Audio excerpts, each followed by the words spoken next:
Olá, minhas amigas e meus amigos. Chegou a hora da nossa conversa, do nosso encontro neste domingo, 25 de junho. Vocês certamente lembram que no domingo passado eu falei da Gazeta do Povo e vou falar de novo hoje. Só para dizer para vocês que era um jornal que eu já lia muito antes de escrever nele, de ter nele no site os meus comentários.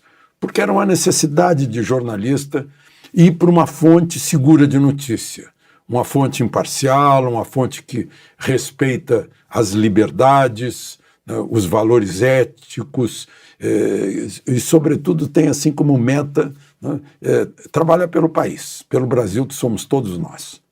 Eu estou dizendo isso porque ainda continua uma promoção de R$6 por assinatura mensal por 6 meses. E está terminando agora nos próximos dias. Então, quero avisar você que aproveite, né, porque é baratíssimo. Está lá se você acessar para ver o meu comentário, está lá em gazetadopovo.com.br/Alexandre Garcia e está lá a oferta. Além disso, tem cursos, tem e-books, tem uma série de outras coisas, além, é claro, né, de estar lá a Cristina Gremel, o Lacombe, o Guzzi, tem gente boa. Né? Só aqui em Brasília tem uns 10 jornalistas pela Gazeta, no país inteiro espalhados tem uns 50 para manter você bem informado. Gazeta do Povo, não esqueça. Né? Bom, e hoje, nesse 25 de junho, é dia do motorista, porque hoje é dia de São Cristóvão, e um abração para os motoristas que carregam a riqueza do Brasil. É o dia do colono, ou o dia do imigrante. Agora ficou... Toda a minha vida eu chamei de dia do colono. O colono é um pouco depreciativo. Como assim? Colono é elogio. Né? Então eu digo que é dia do colono hoje, sim.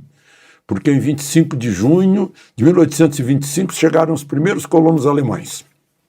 Não foi o caso do meu ancestral do lado materno, o Georg Eggers, que veio um pouquinho depois, porque ele foi recrutado pelo governo do imperador Pedro, lá na Alemanha, como segundo sargento, para lutar aqui no Brasil pelas tropas imperiais. Participou da Batalha do Passo do Rosário, ou Ituzaingó, e depois decidiu ficar no Brasil. Como outros alemães recrutados na Alemanha, ganhou lotes rurais e ficou no Brasil. E tá aí, eu sou um galinho desse primeiro alemão que veio, Georg Eggers. E é dia também do marítimo, que foi instituído não faz muito tempo, aí um pouco mais de 10 anos, para estimular, eu acho que são quase 2 milhões de marítimos que transportam a riqueza pelos oceanos do mundo. Né? Importantíssima atividade, importantíssima profissão. Para estimular o interesse dos jovens a trabalhar nessa área. Bom, dito isso, vamos aos assuntos de hoje, maior parte de política externa. Né? Não esqueça de se inscrever e ao final de deixar o gostei ou não gostei.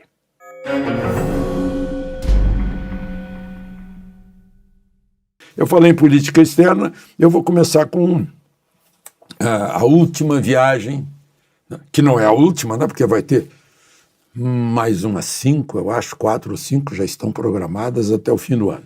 Essa foi a 11ª viagem do presidente. O presidente já viajou um bocado de tempo.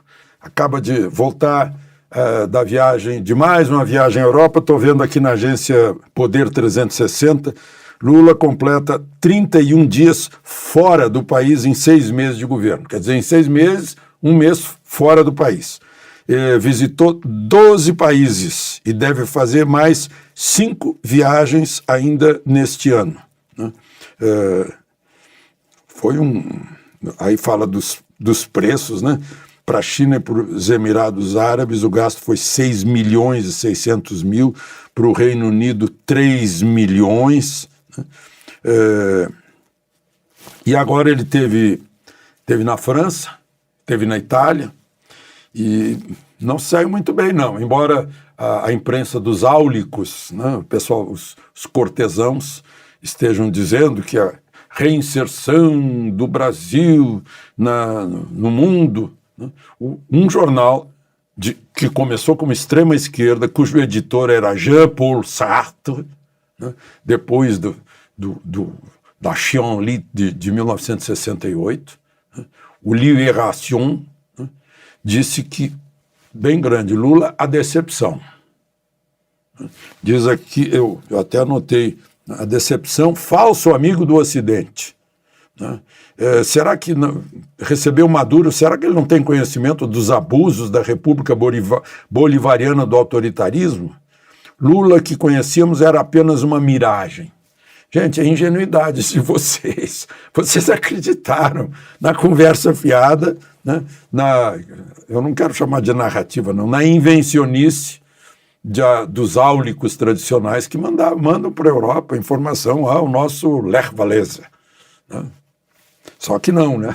Então estão descobrindo agora que não é amigo do Ocidente, que é um falso amigo. Né? Gente, e olha, aqui em Brasília a gente tem a oportunidade de conversar com embaixadores.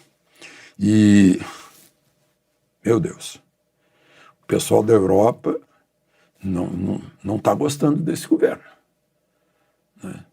Está achando que é hipócrita, diz uma coisa e faz outra, e outras vezes está sendo bem contra o Ocidente. E quem está fazendo a política externa brasileira não é o Itamaraty. O chanceler é o embaixador Vieira, mas quem está mandando é o Amorim e o Lula. Isso são conversas de embaixadores. Então, é uma coisa assim que deixa a gente lendo os jornais, vai ver que não é nada daquilo que eles dizem, né? Na verdade. Vejam só aqui as questões dessa última viagem, né? Estados Unidos e Europa estão decepcionados com as questões de Lula com Maduro, Lula do lado russo em relação à Ucrânia, aproximação de Lula com a China. E agora o Foro de São Paulo. Vai se reunir aqui em Brasília, parece até um desaforo na casa dos brasileiros. Como todo mundo sabe, o Foro de São Paulo foi criado por Fidel Castro e por Lula como compensação por ter acabado a União Soviética. A América Latina não tem memória, não sabe, o povão talvez não saiba exatamente o que é o comunismo, o marxismo, o leninismo, né? E aí estão se aproveitando disso e vão se reunir aqui. Eu pergunto se virá, por exemplo, o Gustavo Petro, da Colômbia, que está enfrentando já manifestações nas ruas das grandes cidades da Colômbia, né, contra o esquerdismo dele. Né? Aí a OEA acaba de pedir democracia para a Nicarágua, lá do amigo Ortega. Né? O amigo Maduro veio para cá, contrariou até esquerdistas como o presidente do Chile, o Boric. Né? Então, e eu vejo aqui, né, vejam só, tem um editorial aqui do Estado de São Paulo que fala da próxima reunião e está achando que vale a pena eu ler para vocês um trechinho aqui desse editorial. Diz o seguinte: Foro de São Paulo nunca decepciona. O 26º Encontro Anual do Foro de São Paulo, uma organização de partidos da esquerda latino-americana marxista, cuja secretaria executiva está a cargo do PT, foi programado para o fim do mês em Brasília com intenções óbvias. O foro quer prestigiar o presidente Lula da Silva e Lula quer prestigiar o foro. Na declaração do encontro, predomina um entusiasmo por uma mudança favorável na correlação de forças, em que amplas frentes democráticas e progressistas se reagrupam, né, como usam esse eufemismo. Né? Democracia é o mesmo eufemismo que o Mussolini usava. Né? Os ditadores usam muito a democracia. Progressismo, né? Vamos conferir aqui para ver se a palavra é confirmada mais adiante. Se reagrupam e novas forças surgem em cena baseadas nas ideias coincidentes que o Foro de São Paulo propõe. Com efeito, 12 dos 19 países da América Latina, responsáveis por 92% de sua população e 90% do seu PIB, são atualmente governados pela esquerda. Mas é característico de uma organização que já nasceu retrógrada, que é o antônimo de progressista. O Foro foi fundado por Lula e Fidel Castro em reação ao ocaso da União Soviética. Que a leitura desse cenário seja completamente negacionista. Pois é. É a política externa brasileira que metade mais um dos eleitores escolheu, né? Bom, vamos em frente. Interessante, né? O Estado de São Paulo. Eu trabalhei 10 anos no Jornal do Brasil, nos anos 70, e éramos um jornal de defesa de princípios, da ética, da lei, da Constituição, dos valores ocidentais, né? E a diretora-presidente era católica, né? E o Estadão era o jornal mais aguerrido nessa defesa, né? E parece que depois afrouxou e agora está descobrindo e pedindo desculpas no editorial, parece, né? Os Estados Unidos também, né? Mas os Estados Unidos, a política externa americana é meio ingênua, né? Também estão descobrindo que era invencionice, o tal risco à democracia do governo Bolsonaro. Os fatos comprovam que não havia risco algum, né?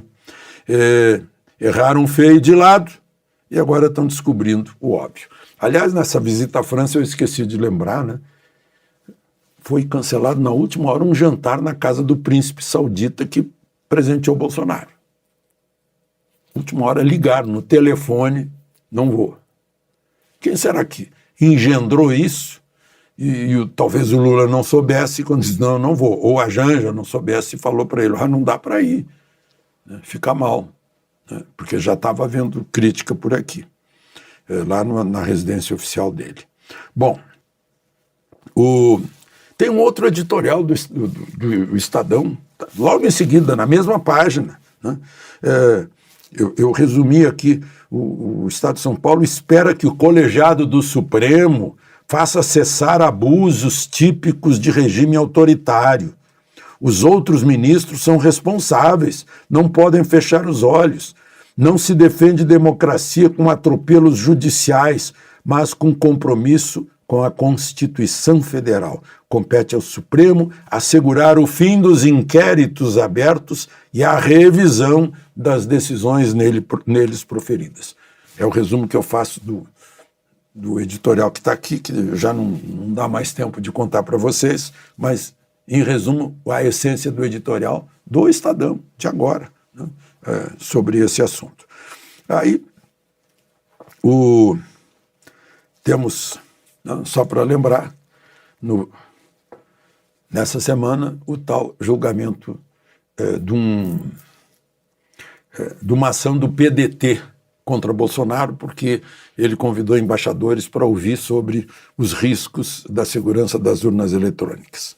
De novo, conversas com embaixadores que lá estavam, que me disseram, mas como?